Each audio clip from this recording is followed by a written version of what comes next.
And today we're going to have a little bit of a special meeting. We have a guest panel of speakers that are going to talk about what it's going to be like to be a photographer during the pandemic and going forward.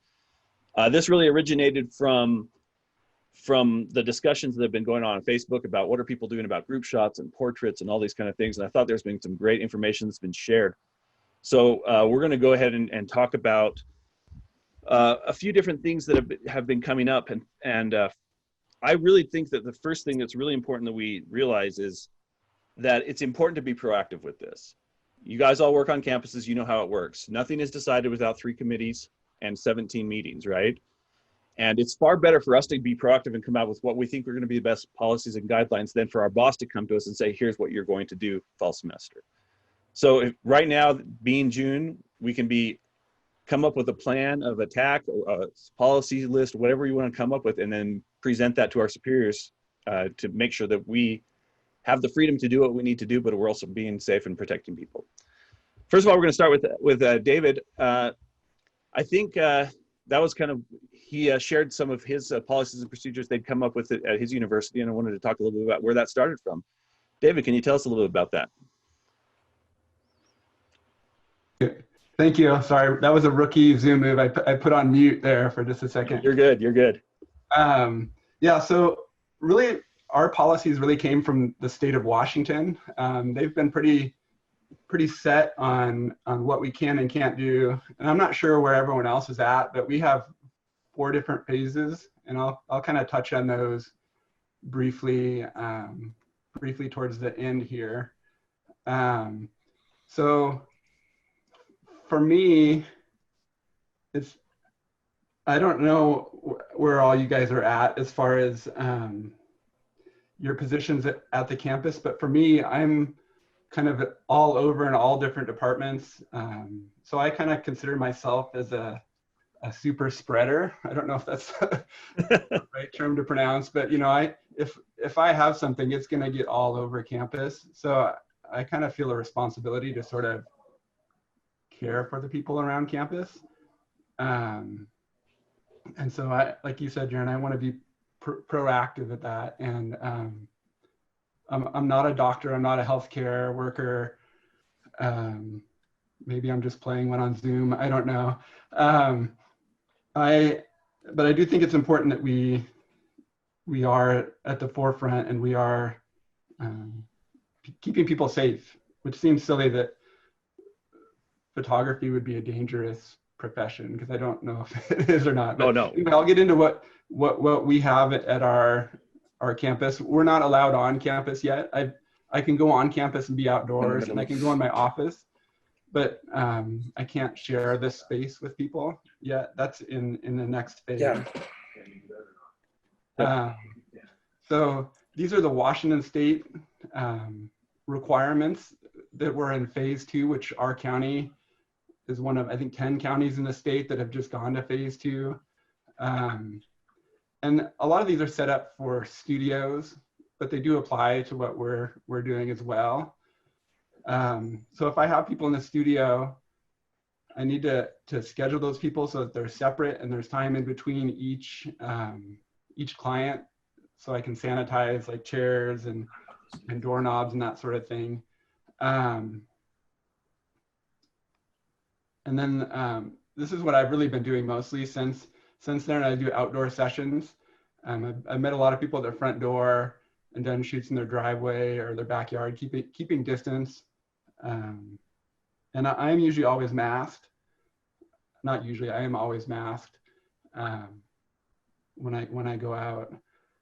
And this next one talks about family members, and like I said, I think that's if you're doing family portraits or groups. So if you could just keep it to one person and it's just you and that one person, that helps as well. And then as usual, I'll get into this again later, but just to keep distance, use masks. And I'm not really a touchy person, so I don't know what no touch posing means, but I do that anyway, I guess. And then the other side, this is more of like just general sanitation things. Wash your hands regularly, obviously. before. I've just started spraying my camera down with some alcohol and wiping it off just to, because I noticed that I touch, you know, I didn't think I ever touched anything, but I'm always on the ground or leaning against the wall. So I try and scrub in and scrub out, which seems like a weird thing to say, but you know, when I sanitize my hands going in, I'm protecting whoever I'm with. But I think touching things. And then coming out, it's the same way. I kind of protect my family that way. I haven't had a chance to do any of the office stuff like I mentioned before, but I have done equipment, and my phone is another thing that I've been trying to do more regularly. And this one is on here because it's on the state, but I don't know if I'm legally allowed to clean our restrooms at our university. That's a union position, so I need to discuss that. And I don't really want to clean toilets. It's not really in my job description. And a lot of times with the doorknobs, cleaning those, I've tried to prop open doors or not touch those key touch points that everyone seems to touch. And if I do that, I will obviously wash my hands. Do you just hold doors open instead of closing them and stuff like that? Yeah, just prop things open. Yeah. Or I'll use the automatic doors quite a bit and just not use my hands to touch them. And I feel really funny saying all this because I'm not really a germaphobe. I never have been, but like I said before, I don't want to. I would feel horrible if I got someone else sick. And then this other thing is just for studios, really, just, you know, if you have stuff in the lobby that people need to thumb through, and anytime you're handing things back and forth. I was at something and I handed someone my business card and I thought, oh, I probably shouldn't do that. Maybe I'll just text them my information, and then you don't have that passing of things. AirDrop is safe. Yes, yeah. And then this is what HR came to me, and it's actually from the New York Times. They have the 4 C's. The first one is contact, and like I said before, hand washing, social distancing, keep 6 feet apart. I went to an event yesterday at a protest, and I saw a couple people hugging, and I'm all about hugging, but it just was like, oh gosh. And they had 2 microphones, and they would wipe one microphone down and hand it to the person coming on the stage and wipe the old one off. So they were very thorough. And I'm sure that the audio people have gone through the same thing that we're going through, yeah, and come up with their own protocols. And the hugs, high fives, and handshakes. The thing that I used to do when I worked in food service is we do an elbow bump. Which is a silly thing, but if you want to give someone a high five or something, if you just touch elbows, that seems to go over just the same. Or me and my family, when we've gone to visit family, we give air hugs, and I don't know how to describe an air hug, but you just like reach out like you're going to hug them, but you don't actually make contact, which seems, again, silly. And the next one is confinement. And this is where the studio would apply. Like if you have a studio that's very small, I know my studio is pretty small, and there's no doors, and there is a door. What am I saying? Sorry, but there's no just window. A trap door. Have any way to open a window and get fresh air in, and that's really why I'm going on location and capturing people in their environment. So if you do need to do something in the studio, you're just limiting the time and limiting the people that are there. Yeah, exactly.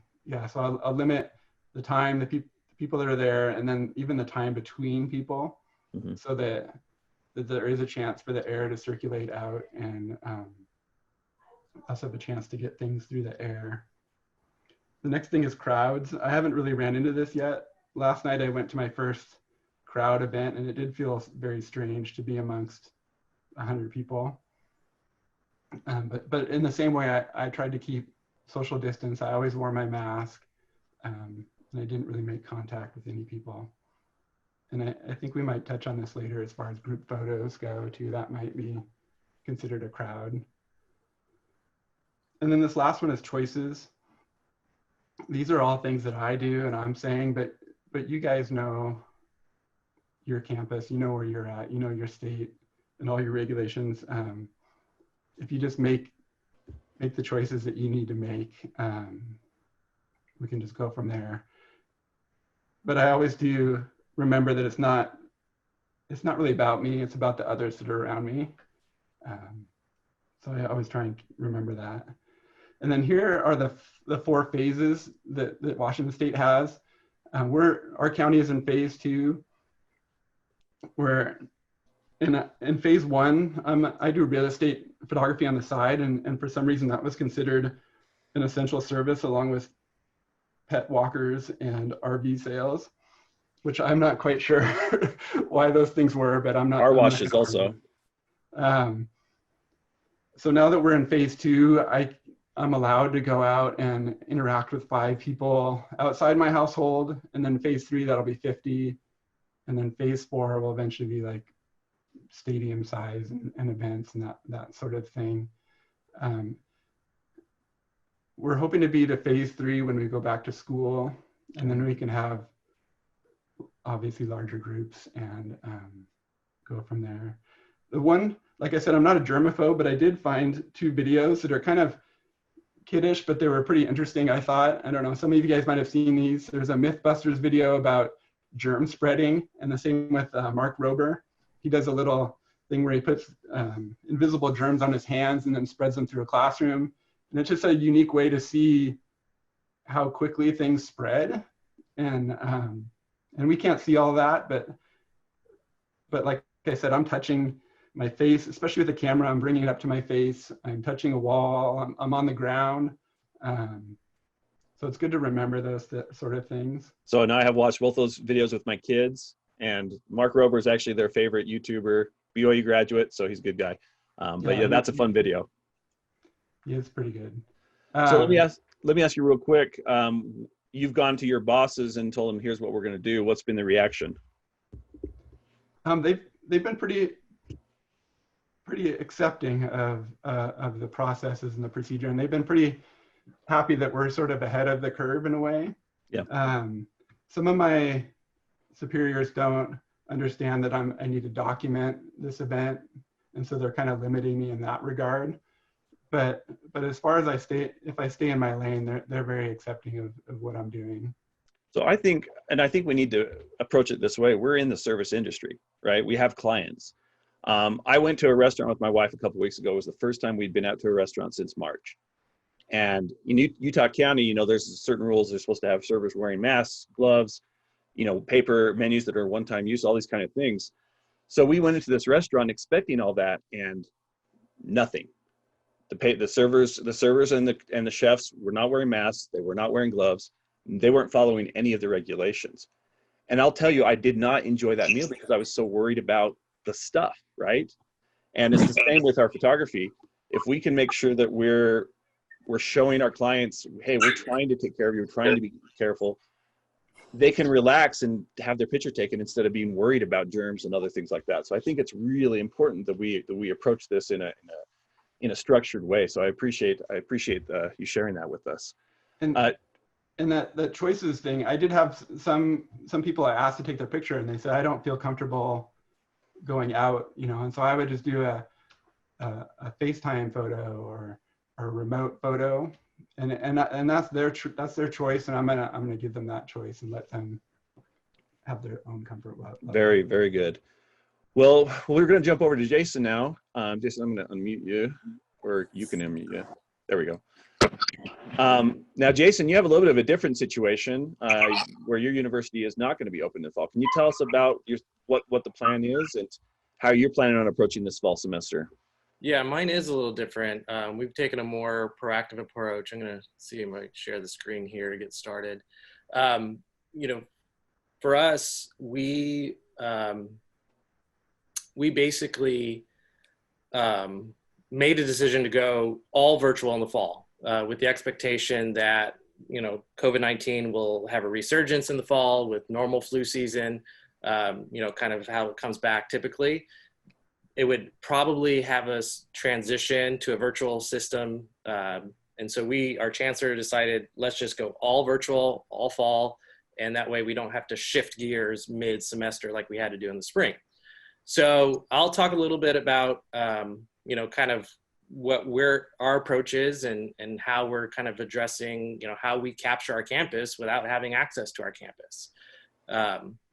So there's a word that's always been tossed around. It's unprecedented, right? That's what everyone is tired of hearing, this unprecedented time. We're in unprecedented times.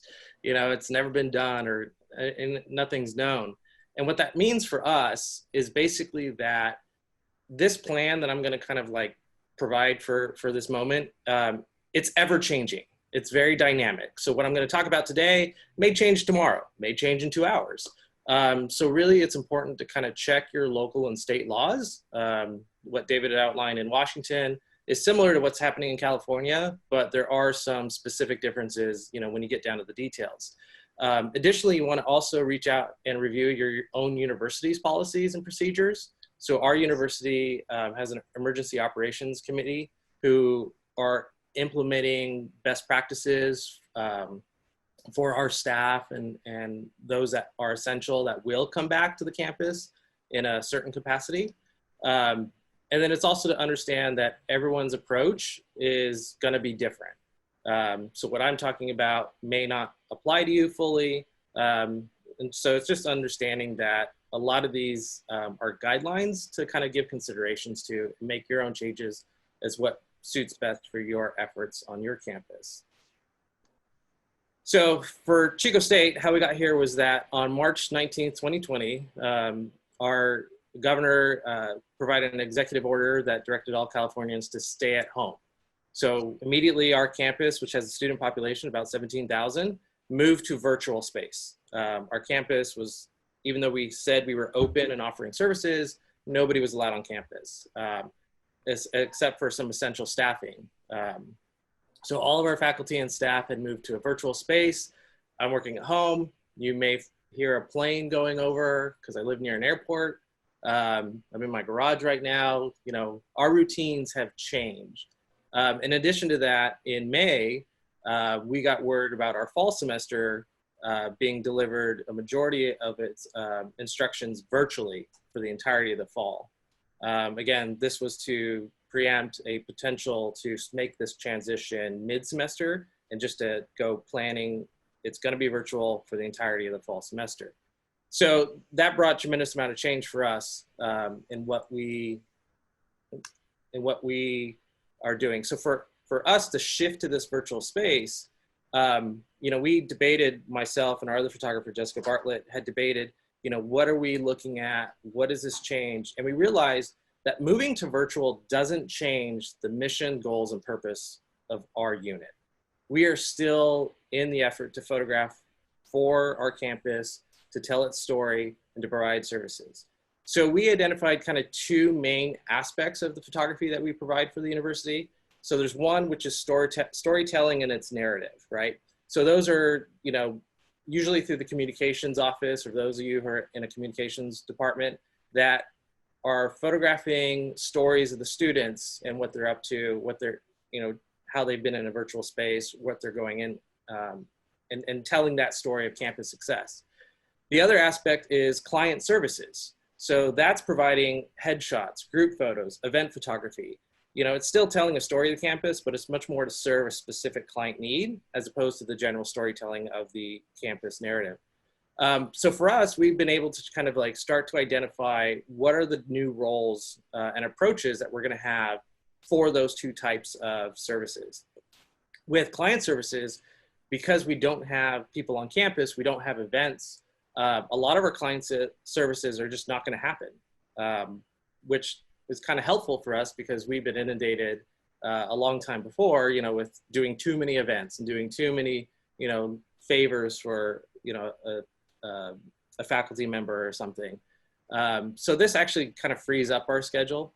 But what we're doing is we're looking at, how do we change our approach to implement proper health procedures for the types of imagery that we provide. And again, aligning it with our campus policies as well. So some new routines that we're having to implement are our personal protective equipment. So I wear a mask. I would suggest there's kind of the medical masks that you'll see. There's N95 masks that have straps that go over the top of your head. And there's like cotton masks. I would suggest, because we have California sunshine, that you have like a white mask, so it reflects a lot of the heat. I've worn a black mask, like a cotton black mask, and it gets a little bit warm, on my mouth. So, so some considerations. But we wear masks, we wear gloves, and I express that to all the subjects that I'm photographing, that, I am trying to properly protect myself and them with the appropriate equipment that I'm wearing in all these efforts. And we change those out. We don't just have a mask and then we just have, we wear that all the time, because that's the same as not wearing it. But also, we wash our hands. So as David had expressed, you continually wash your hands, more so than you probably would regularly. You pay attention to the interactions you would have with somebody. If you touch the drawer handle in a foreign location, you want to make sure that you wash your hands after the photo shoot. Additionally, we give considerations that some of you may have shared equipment. So it's important to kind of give consideration to maybe not sharing certain equipment, or kind of dividing out your equipment to kind of have equal, if you have multiple photographers with your team, or devising a way that you can clean your equipment. Not like this necessarily, but the idea is that you want to get proper cleaning, wipe downs of your equipment, because as David expressed, you are going to put it to your face and down again. So you want to make sure that you are taking those considerations in place. So social distancing is a big aspect of the new routine here. And it's not only social distancing of your own self, keeping your distance away from, the environments that you're interacting with, but it's also considerations of social distancing of your subjects. So we'll talk a little bit later, answer some questions about how group photos and how that interacts. But photographing, we're trying to shift our efforts to kind of photograph outdoor as much as we can to get away from the enclosed studio space. And in doing that, we're trying to create a mobile studio. So this is an image from last year's UPAA symposium, where you can see how it is possible to set up a studio environment on location, outdoors.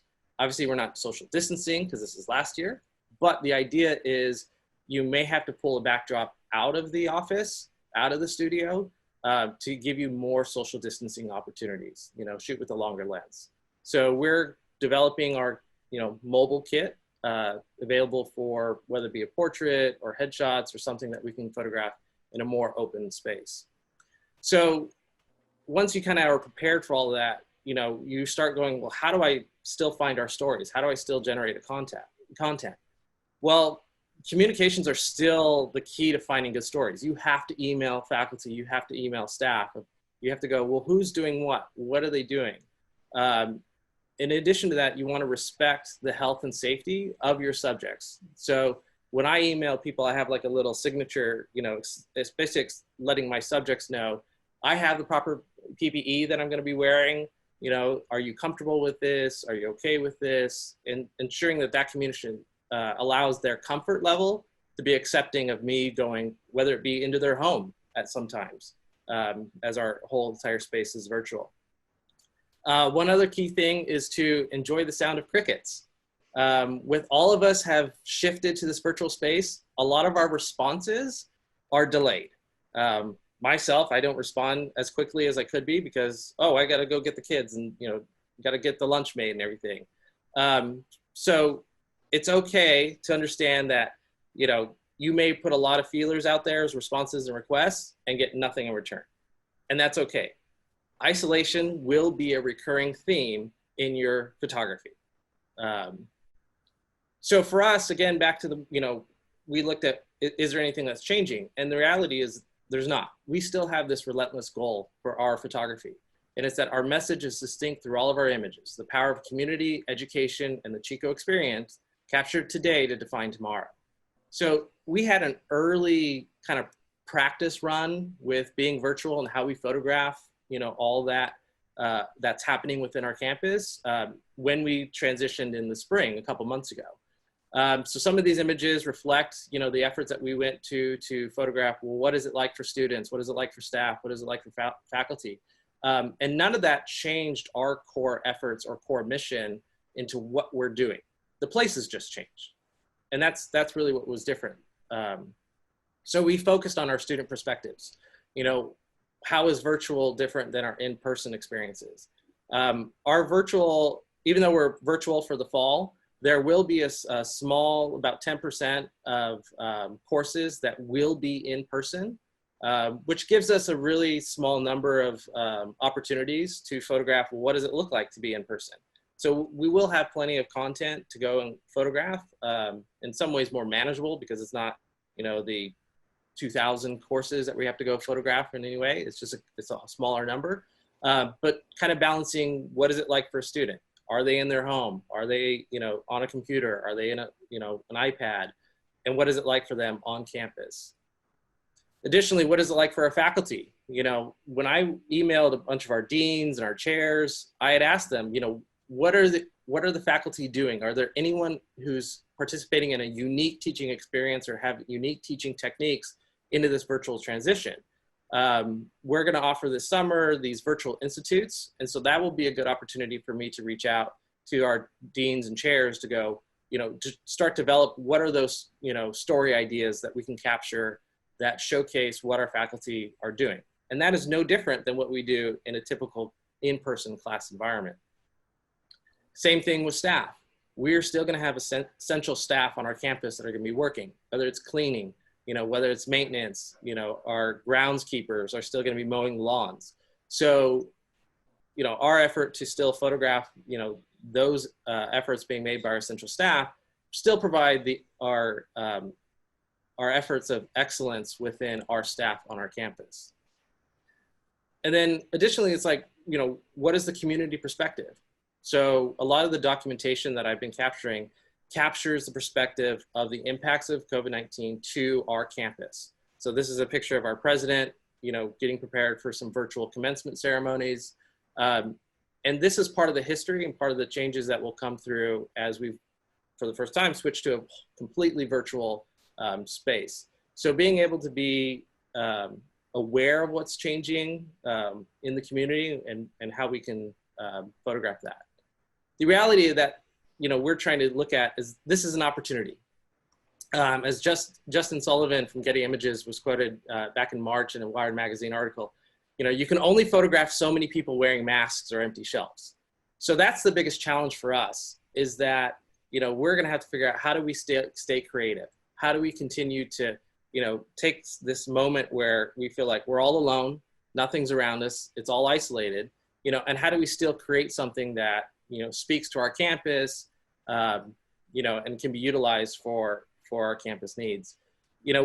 We've always wanted to kind of like have all the requests be dropped and, so I can go do my work, right? Well, this is our opportunity. Now we have no requests coming in from our campus because they're all virtual. And so now we're having the freedom and opportunity to go create something unique and special for our own efforts. Lastly, I just want to touch base on the fact that I want you to kind of give consideration of self-care. We're all in this, and it can be troubling for all of us, and the situation changes, daily. So feel free to don't get overwhelmed. It's okay to take your time. It's okay to give consideration to things.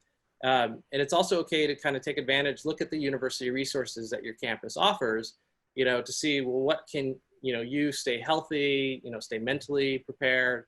And so just make sure you take time for yourself and understand a lot of our efforts are based on a quantity production. How many photos did you take? How many photos did you provide? How many images are in the archive? It's okay to have a quality,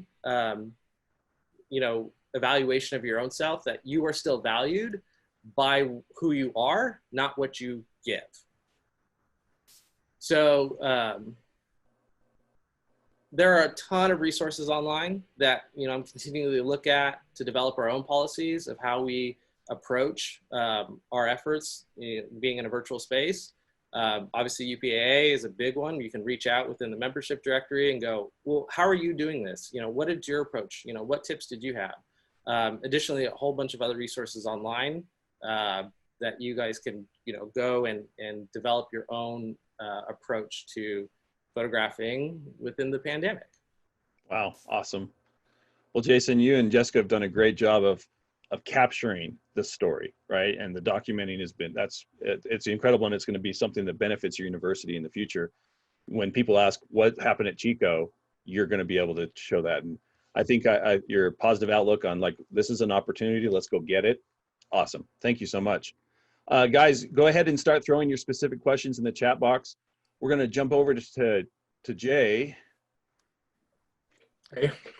All right, Jay. So with you, I'd like to talk a little bit about what your plan is. UVU is a little unique. This week, you've had people coming back to campus, staff, and you're planning on being here in the fall. You guys did a really good job of documenting people leaving campus, and you did a great photo essay on that. What's your plan to tell the story of people coming back?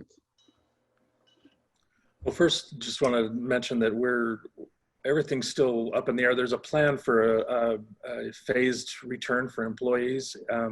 First one started this week for those employees with no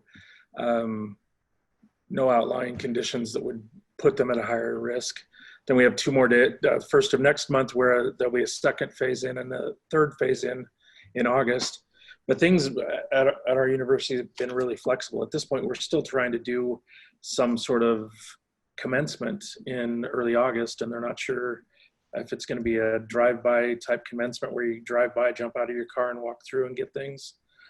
But moving forward, we've got a good idea of what we want to do in terms of maintaining social distance. We're all expected to wear masks. We have in fact, they created these nice little branded masks for us.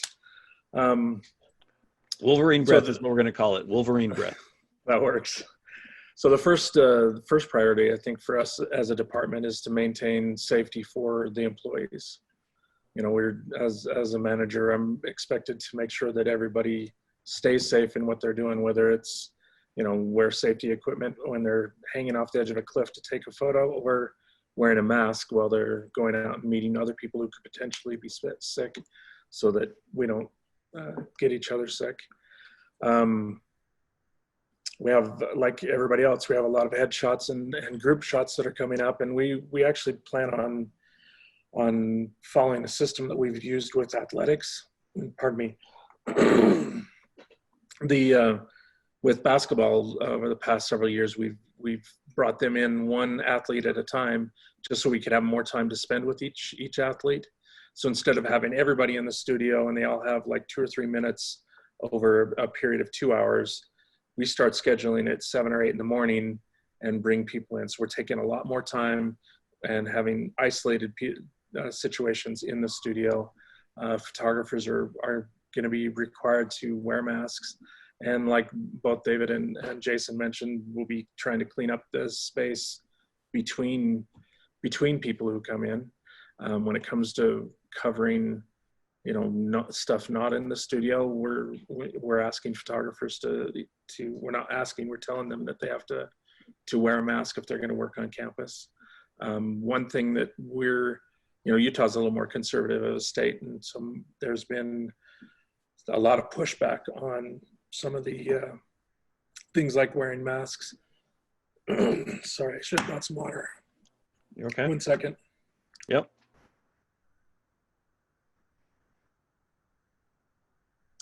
My apologies. That's going to keep happening.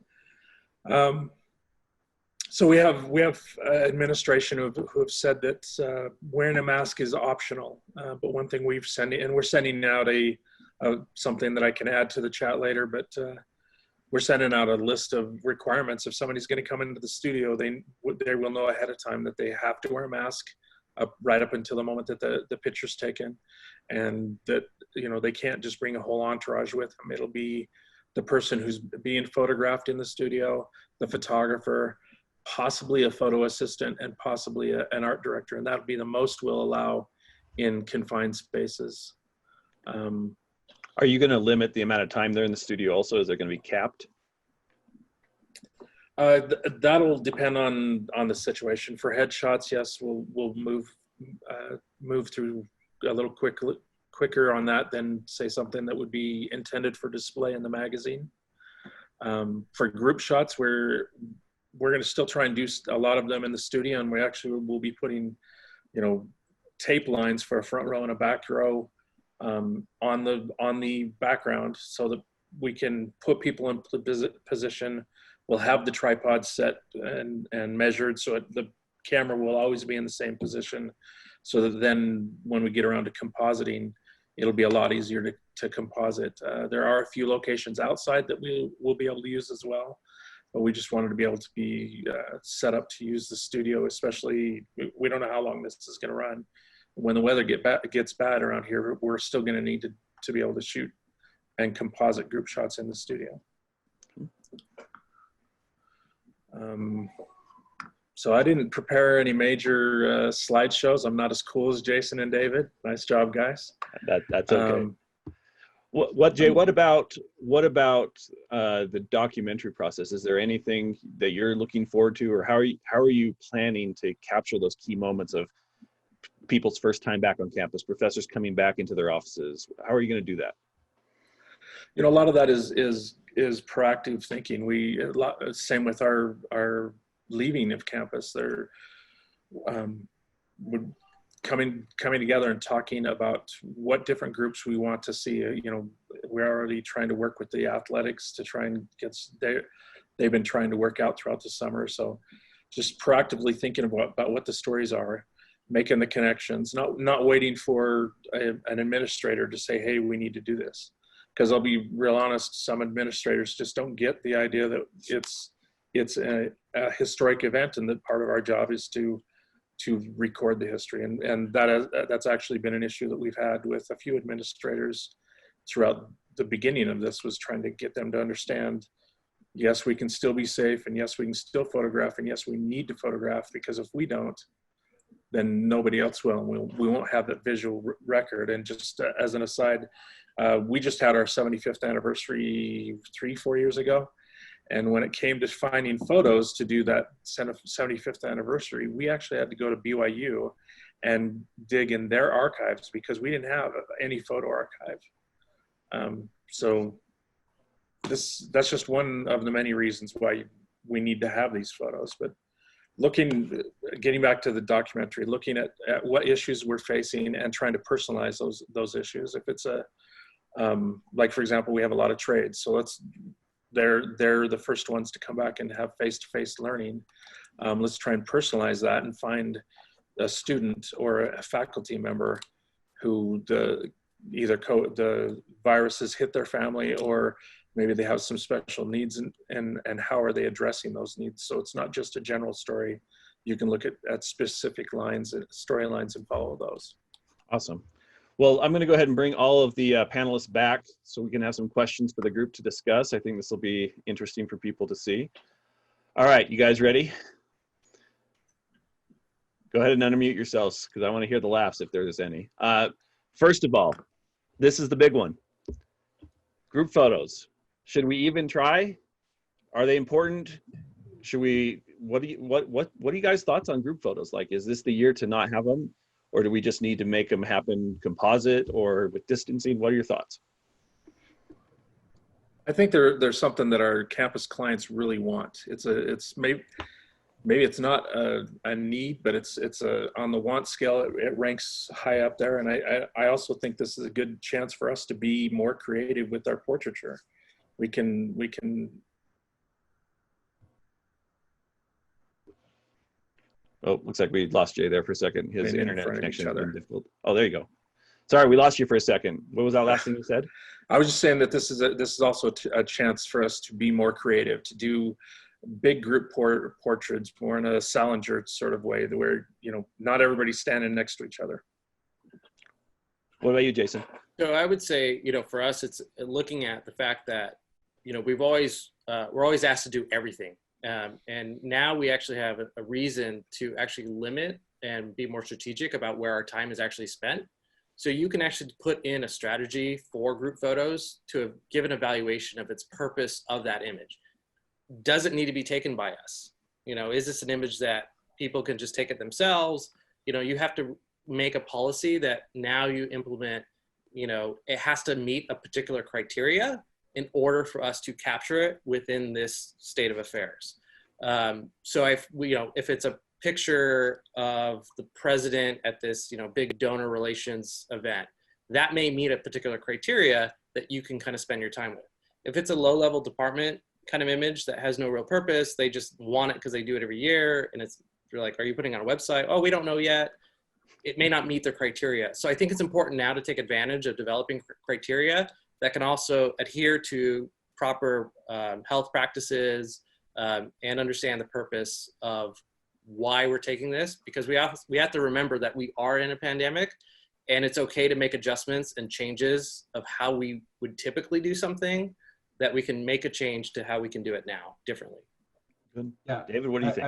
I would agree with that. Like, we're in a time, we were setting up those protocols in the winter before all this happened, and this was just kind of, we just use that as an excuse to say, well, this is what we're doing now, and we're gonna, maybe that event that you had before, that group photo that you think you need, what are the reasons behind that need, and can we fill it in a different way? I did do a virtual group photo the other day where I had everybody on FaceTime, and I took pictures from different angles and then did a virtual composite. And it's just things like that we can do, that just be creative and try different things. And I think there's things that our clients don't understand that we can do, and still fulfill the needs that they have, but in a way that's different from what's been in the past. Yeah, I think like all of you said, this is the time to be creative. I'm not comfortable doing the traditional group shot with it was discussed on Facebook, the 47 different photos. Like, that's not even really telling the truth. But there are ways where you can do a group photo and be smart about it. It is a good time for us to really look at, why are we doing this? Sometimes we do things as photographers just because that's how it's always been done. But it's a great time to ask ourselves why. Jaron, there's one other aspect that I hadn't mentioned that my coworker Eric Flores just brought up. One thing that we're setting the expectation with everybody, that we're taking longer to make the photos and taking longer to deliver the photos, because if it's a composite group shot, that's going to take an extra week, an extra amount of time to get it delivered. So just make sure that the client knows what the expectations are ahead of time, so they don't come down breathing down your neck. Very smart. Be right up front, be proactive about it.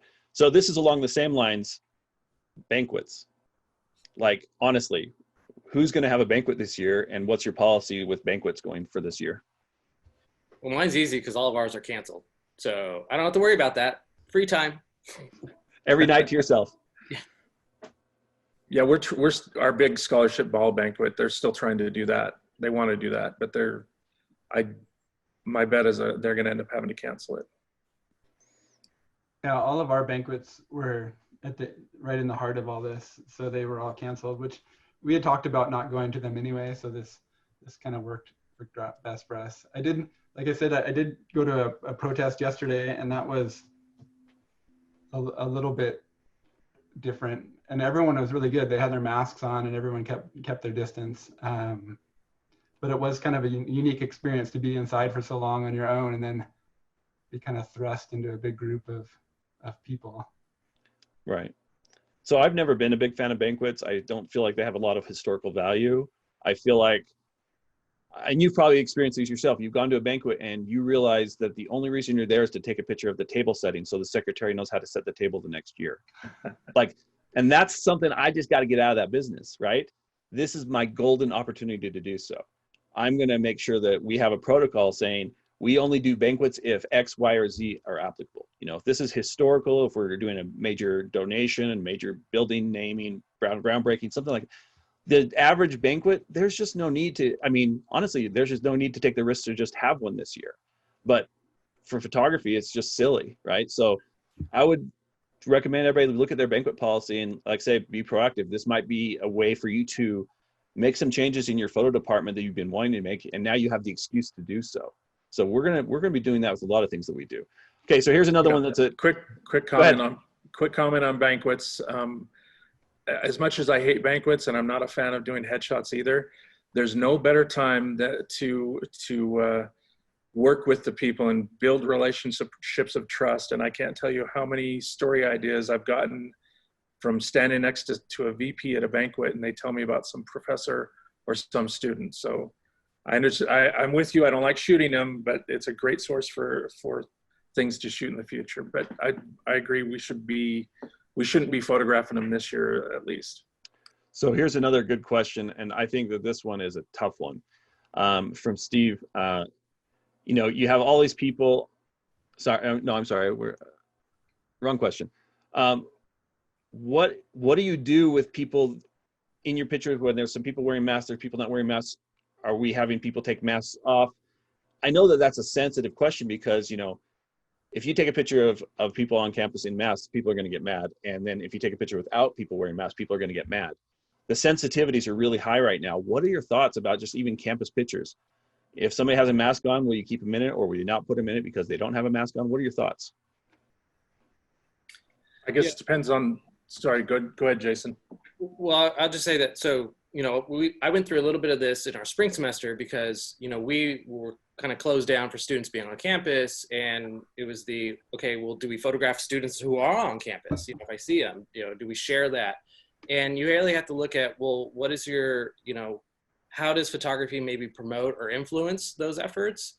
And those may influence the choices that you make. So we made a choice not to share a lot of our campus during that time, because we didn't want to encourage people to see, oh, campus looks so beautiful in the spring. Oh my gosh, the flowers are blooming. I want to go see it for myself. And what we ended up doing was, I would still take some pictures, but we just held on to it. Yeah. The reality is that a lot of the imagery or, you know, the state of the affairs that we're in right now is hopefully temporary. You know, so I took pictures of students that were on our Kendall Hall lawn, which is the space behind me right here, with no intention to share it, but knowing that in 2 years from now, when admissions lookbook is gonna, you know, pop back up again, or gonna recreate it, they're gonna want a photo like that. So I think it's okay to kind of take imagery, but you just have to make a decision as far as, do we promote that? Yeah. And that's where you may not want to share certain things. So Jason, if you're doing a posed portrait with a couple people and one has a mask and one doesn't, do you bring a mask for that other person? What are your thoughts? Yeah, so I actually have a stack of masks that I keep, and depending on kind of situation I go, I'll have extras that I keep with me, as well as gloves too, for kind of that situation. In the case where maybe someone forgot their mask, you know, or someone, you know, just didn't wear one. And I'll say, well, I have an extra one here, you know, you can wear it. And so that is a good idea to kind of bring some extras in case you do photograph some subjects that don't have the proper PPE and may need it, you know, for your photo. Have any of you guys run into people that refuse to wear the mask? What do you do in that situation? You know, I haven't asked anybody to wear a mask, but I haven't seen a lot of people not wearing masks that I've been photographing, because most of the stuff I've photographed has been official. You know, they're like construction on campus. All the workers there have to wear a mask. So I don't know. I haven't run into that. Get ready. It's going to happen. For me, one of the changes has been, you know, normally I would just kind of walk into an office, walk down a department, you know, walk up to something and photograph it. With this whole change, again, I've had to actually plan a little bit more. I've actually had to call them because I'm going to go over to their house, you know. So it isn't an instance where somebody has been unprepared or, you know, not willing, or like, hey, most people that I'm photographing are expecting me to be there. We've already talked about the proper procedure, precautions that need to take place. So I haven't had any issue with that and don't expect to. Good. Yeah, I would agree with that. And if they do say they don't want to wear the mask, then I just won't photograph them, or they won't be a part of whatever it is that we're doing. And we are struggling right now with trying to decide how to promote the university with file photos from this last year with crowded campuses and large sporting events versus kind of more of the reality of it. I have a meeting after this is when we're going to discuss that. And I think we're leaning more towards just having generic pictures of campus, and because we don't know where we're going to be down the road. Time to Matt Kishore your campus, right? Yeah. This one is from Steven. This is for Jason, actually. we are going to have 40,000 people on campus. They're 99% online in the fall. How do you get executive approval to take at-home virtual learning images? Because they're getting some pushback from their admins. Yeah, so it takes time because you have to have a relationship that leads to approval with your administrators. On our campus, we have an emergency operations committee that anytime there's an emergency that happens, they all come together. We had the unfortunate history of having the 2018 campfire come through, and that allowed me to be involved in the EOC, kind of pushing my way in, documenting as much as I can, documenting their actions. So I had the benefit of developing a relationship with a lot of the leadership that they were very comfortable with me, being present, being on campus, being essential, in any and every way.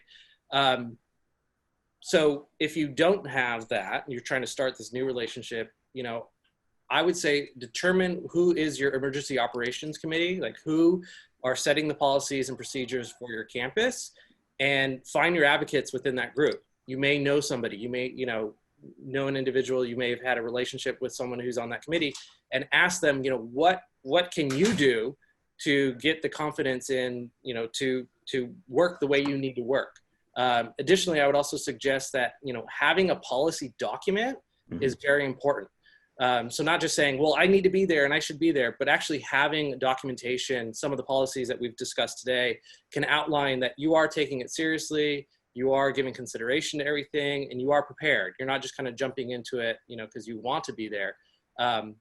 It allows them to go, okay, you've done your homework, you've done what you're supposed to do, and they may have a little bit more grace in letting you be approved to go through those things. I mean, if you have a policy and a plan for entering into these virtual home spaces, that, that's going to be a lot more better, judgment for them to go, okay, well, I could see where that's going to, go.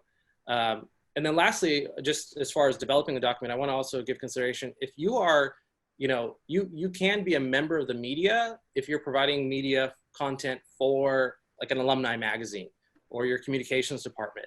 So I looked at a lot of the California laws for news media and applied it to myself, because I'm essentially a member of the media that works for a publication, for our campus. And I've used that in order to be a member of the media, even though I don't work for a newspaper. I'm still a member of the media for our university. And I just think that that's so wise.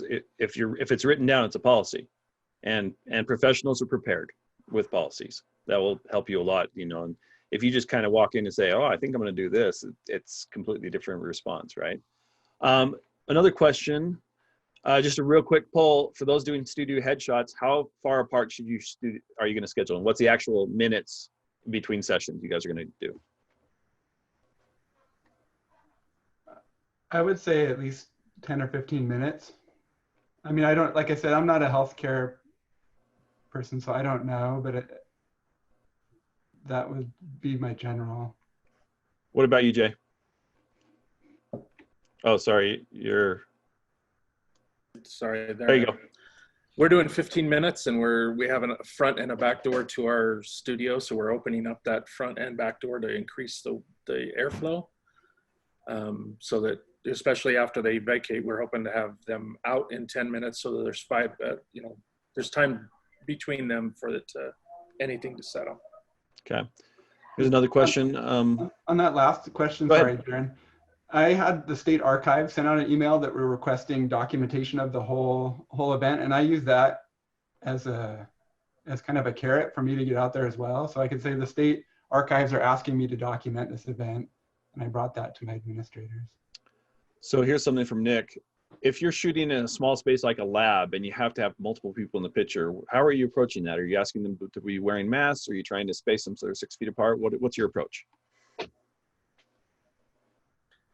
Yeah, I would say, be prepared. Planning is key. So knowing the situation beforehand and knowing that, okay, we're going to have, 2 individuals and they're going to be in close proximity, like we can't implement social distancing. Well, what are the other kind of planning that need to take place? Make sure that they have their hands washed, prior to getting involved in whatever they're getting into. And that's going to be more time, that you need to have, like making sure we go through, okay, everyone's washing their hands, everyone has a certain wayfinding when they enter the room, they exit the room. Maybe you're there an hour ahead of time so you can set up and sanitize the space. I don't think I don't think there's anything that stops us from capturing these efforts. I think it's just how our approach is through that changes. And it just is going to take more time, kind of what Jay talked about. Like, it's going to take more time to edit a group photo if you're compositing it. It's going to take more time to prepare to clean a space that you're going to be using where people are going to be interacting in a close proximity. What about you guys, the other two? Well, I think with the, if you have two people who are in an area in close proximity and they're doing research, then they probably should be wearing a mask anyway. And those photos are just going to have a limited use in terms of promotional use for your university, just for the near term. So I would say just you go ahead and shoot it with them having masks on.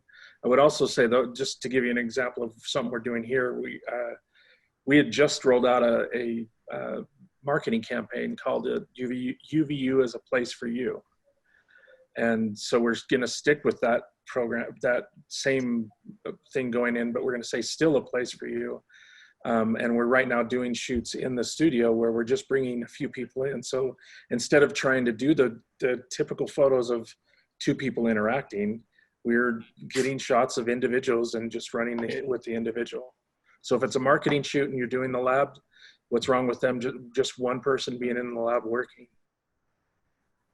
Yeah, I would limit the interactions as much as possible, but I also know that the labs have their own specific requirements and things that they need. And if they're following their requirements, I can't argue with that. So the other answer is just shoot one of them, pull the other one out, and then you free yourself up to do a lot of other things. But those are the questions we need to be addressing. Okay, here's an interesting one. This is from Lucas. Since taking photos of our most visible way of showing that we're working, what are other methods to show the bean counters, administrators, that our jobs are still essential through the pandemic? He wants to make sure that he's still being relevant and on campus. What are you guys' thoughts? Well, so a bunch of the pictures I had taken in the spring semester of our virtual space, I had no intent to necessarily use them because we were, again, not trying to promote active on-campus kinds of things. But I ended up sending them directly to our president and sharing them specifically with her.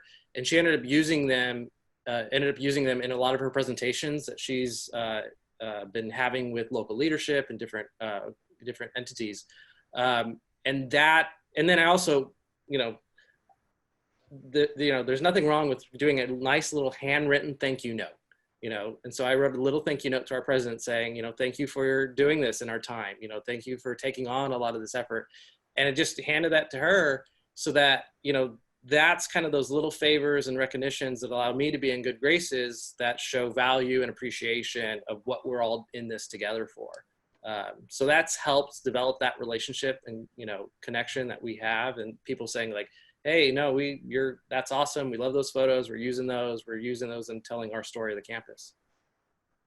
I think for us, really, sorry, David. Go ahead. For us, proactivity has really been the key. Sitting down, talking about what the stories are, talking about what we might need, and then going out and shooting it, do it first and ask for forgiveness later if they think you shouldn't have done it. But like for one example was we saw, I can't remember who posted it. We saw somebody else posting some photos of people, portrait type shots or studio shots with people wearing masks. And so I brought our Willie the Wolverine into the studio, put a mask on him, and both Gabe and I, both shot him. He doesn't need a last name, right? Just Gabe. We both shot him from different angles and put those up there, and then they end up being used in a bunch of different ways. And by doing that, we showed, our value. We showed the administration what it is we could do for them in a difficult situation. Yeah, for me, it's just all about communication, talking with them and keeping in, even though I'm home here and I'm on my own mainly, to communicate with my manager and the people above them about what I need, what I'm doing, and how they can help and how I can help them. Yeah, it's not the time to sit back right now. It's time to be, and this is a theme that's come up with them again and again, proactive, be proactive, go after it. Have you guys posted your policies on your website for your studio policies or your shoot policies? We're sending ours out. They will soon be on our website if they aren't already. And we send them out every time we respond to a request. We send them out in the email the response email. Yeah, we haven't put ours out online. We'll probably just share it with the people that are coming in and the people we're working with. And through email, that's a good way to do it.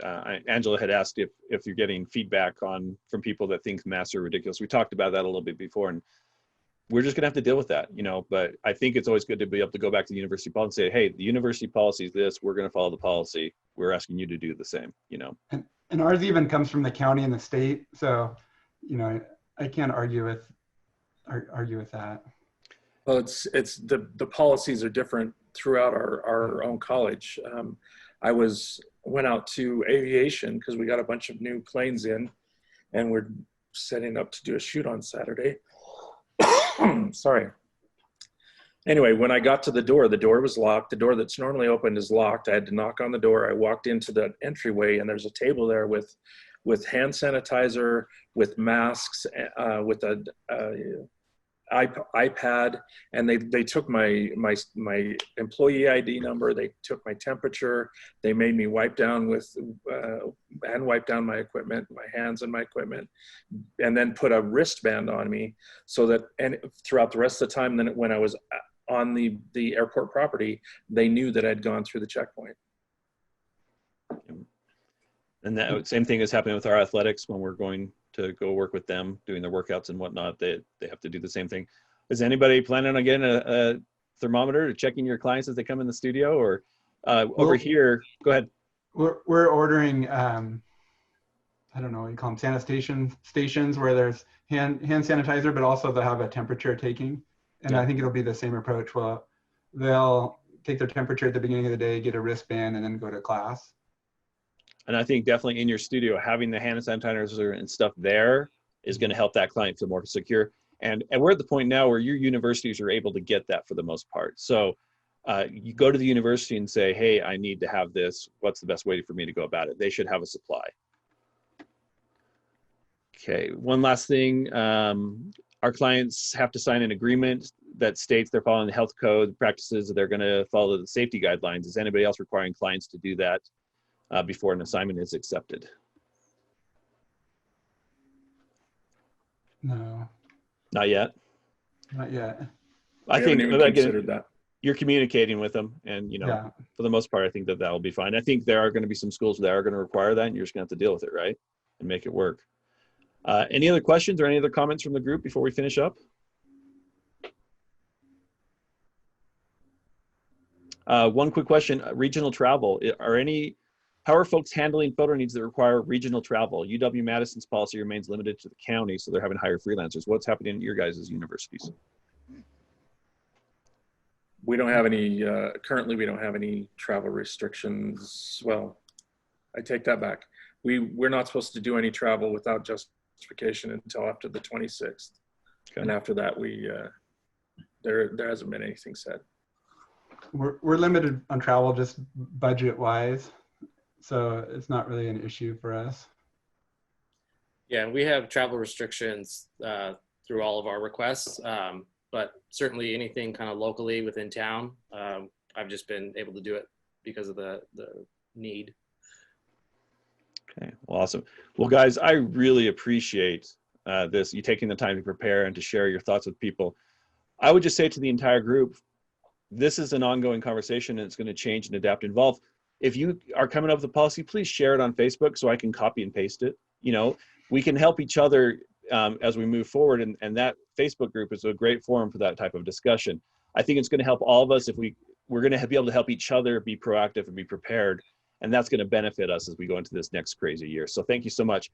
Well, one last thing, you have two things you need to remember. First of all, go on the UPAA website and vote on the annual photo competition. If you haven't done yet, there's some awesome photos.